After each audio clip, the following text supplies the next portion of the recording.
তবে আমার মৃত্যু পরোয়ানা ঘোষিত হয়েছে। আগে শুনেন কেমনে।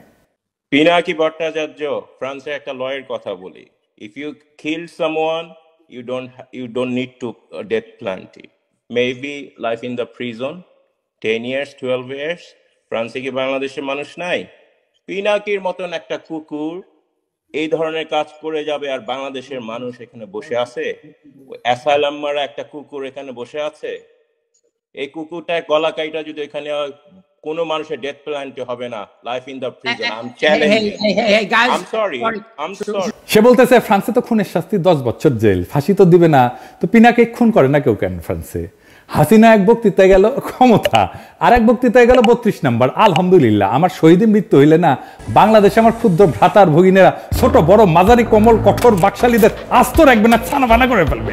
আমার মৃত্যুতে বাংলাদেশ পুত পবিত্র হবে। আমার সত্যি যদি মাইরা ফেলায় বাংলাদেশে যেন কোনো বাকশালী রক্ষা না পায়। আমার মৃত্যুর খবর বাংলাদেশে পৌঁছানোর 24 ঘন্টার মধ্যে কাম ফিনিশ করে দিবে। এইখানেই শেষ না, আমি ওদের জন্য নরকের দরজায় হাজির থাকবো, ওদের জান ওইখানে আমি কালা কালা করে দেব। সরকার গত 6 মাসে যা যা ভুল করেছিল যে জায়গায়, সেইটার কাফফারা দিতে হয়েছে আমাদের 5ই ফেব্রুয়ারিতে। আবার আর একটা জনফস্ফোরণ হয়েছে। এই জন্যই প্রেসিডেন্ট সরকার আরো সংহত হয়েছে, ভালো হয়েছে আমাদের জন্য। অপারেশন ডেভিল হান্ট শুরু করতে পারছে, একটা সুশীল হান্টও চালু করা দরকার। কারা কারা এই যে 26 জন এই সুশীলেরও হান্ট করা লাগবে, ওটা জনতাই করবে। যাই হোক, আবারও কিন্তু আমাদের অর্জন ধুলায় মিশে যেতে পারে যদি আবার আগের আলস্য কাটায় উঠতে না পারে। আগের আলস্য আর সিদ্ধান্তহীনতা, অবিবেচনা প্রসূত নিয়োগ চলতেই থাকে। আমি 7ই আগস্ট কি লিখেছিলাম দেখেন, লিখেছিলাম এমন হয়েছে বাংলাদেশের ক্ষমতা এখন হাসিনার বদলে সুপ্পু। তাহলে এত রক্তপাত এত প্রাণদানে লাভ হইল কি? বিপ্লব মানে গণক্ষমতা, সেই বিপ্লব তো সুপ্পুর অনুমোদন নিয়ে কাজ করবে না। সুপ্পু কেন আবদার করে? একে আজাদ কেন এর মধ্যে ঢুকে? ছাত্রদের মতামতের সর্বোচ্চ গুরুত্ব দিতে বলছি, সেখানে তো এটাই বলি নাই যে একে আজাদের পরামর্শ নিয়ে কাজ করতে হবে। এটা তো বলি নাই যে ডিজিএফআই চিফের সাথে আলাপ করতে হবে। এই তত্ত্বাবধায়ক সরকার যদি ইন্ডিয়ান লাইসপেন্সার দিয়ে ভর্তি হয় তাহলে কলে জান কালা কালা করে দেবো, করে দিছিলাম কলে যাও। আর এই প্রক্রিয়া বুঝে হোক না বুঝে হোক যারা বিপ্লব বেহাত করে দিচ্ছে তাদের আমরা ক্ষমা করব না। দেখেছিলেন আমি ঠিক সময় মতো ঠিক কথা কইছিলাম, যা আমি আগে কইছি সেটা পরে ঠিক হয়েছে, পরে আবার আমাদেরকে এসে আবার এটা ঠিক করে নিতে হয়েছে। এই যে দেখেন মনির হায়দারকে বিশেষ সহকারী হিসেবে নিয়োগ দেওয়া হয়েছে। আমি চিনি তারে, আমি অপছন্দ করি না, পছন্দই করি, কিন্তু মনির হায়দারকে আপনারা চিনেন না তাই না? আমেরিকা প্রবাসী এক সাংবাদিক। আচ্ছা বলেন তো, প্রফেসর ইউনূসের একজন আমেরিকা প্রবাসী সাংবাদিক দরকার, আপনার কার নাম মনে ভাইসা আসে? মনে মনে বলে চিন্তা করেন যোগ্য ক্যান্ডিডেট হিসাবে। হ্যাঁ, কনক সারোয়ার ইলিয়াস তাই না? কনক সারোয়ার তো পিএইচডিও করেছে, তার অ্যাক্টিভিজম এমনই হাসিনারে প্যারা দিছে যে তার বোনকে জেলে নিছে তারে না পাইয়া। কনক দারুণ জনপ্রিয় তো। আমার ইলিয়াসের নানা সমালোচনা আছে, কিন্তু কনকের নামে আছে কোনো সমালোচনা নাই তো। কনক তো সবচাইতে যোগ্য এই পজিশনের জন্য, ইলিয়াসও যোগ্য। কনক বা ইলিয়াস যদি বিশেষ সহকারী হতো তাহলে সারা দেশে আনন্দের বন্যা বয়ে যেত। এই সরকার রাজনৈতিক সরকার না, তার তো সলিড অ্যান্টিফেসিস দক্ষ জনপ্রিয় লোক দরকার এইসব পজিশনে। কনক কি পরিমাণে দাবরানির উপরে রাখতো আওয়ামী লীগকে চিন্তা করেন, কিন্তু সেটা করবে না।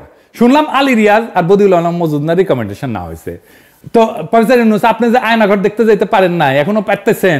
এই ছাত্র জনতা তার শক্তি যে দেখাইছে ধানমন্ডি 32 নম্বরে, সেইটাতে আলী রিয়াজ করে দিচ্ছে, এটা দেয় নাই। এটা তার করে দেওয়ার শক্তিও নাই, সামর্থ্যও নাই। ওই ধানমন্ডি 32 নম্বরের সামনে কনক গিয়া দাঁড়াইলে, ইলিয়াস গিয়া দাঁড়াইলে লক্ষ লক্ষ পাবলিক যে আনন্দে চিক্কুর মারবে, ওই চিক্কুরের প্রতিধ্বনিতে 32 নম্বর ভাইঙ্গা খান খান হইয়া যেত, বুলডোজার লাগতো না। কিন্তু না, আপনার আলী রিয়াজকে খুশি করা লাগবে, আপনার কাজে কে লাগবে এটা ভাববেন না, আপনার কাজ খুশি করা লাগবে সেটা ভাববেন। ছাত্ররা ষষ্ঠ উপদেষ্টা গায়ে বানানো জানাজা করিচ্ছে, ছাত্ররা কি উপদেষ্টাদের বানাইছে না, তাদের সিলেক্ট করেছে না? এখন জানাজা কেন? যেটা নিজে গিলিছেন সেটা বমি করতে পারবেন না, দায় নেন, গিলিছেন পেটের মধ্যে রাখেন। আজকের এই অবস্থার জন্য আপনারাও দায়ী। এই টাইমটা হেলায় হারায়েন না। আগে মেলা কথা কইছি, শুনেন নাই।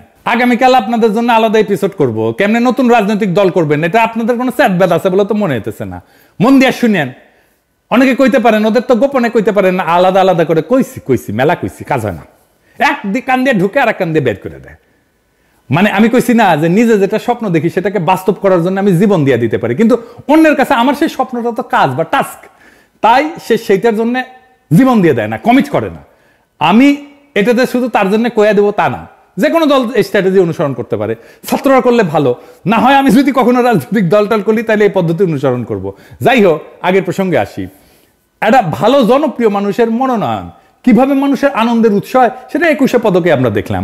আমাদের অনেক প্রিয় মুখ আছে এখানে, যেমন অভ্রেন মেহেদি, সবাই খুব খুশি হয়েছে, মাহমুদ ভাই সবাই খুব খুশি হয়েছে, কিছু কিছু লোক ছাড়া, ওটা আসিচ্ছি।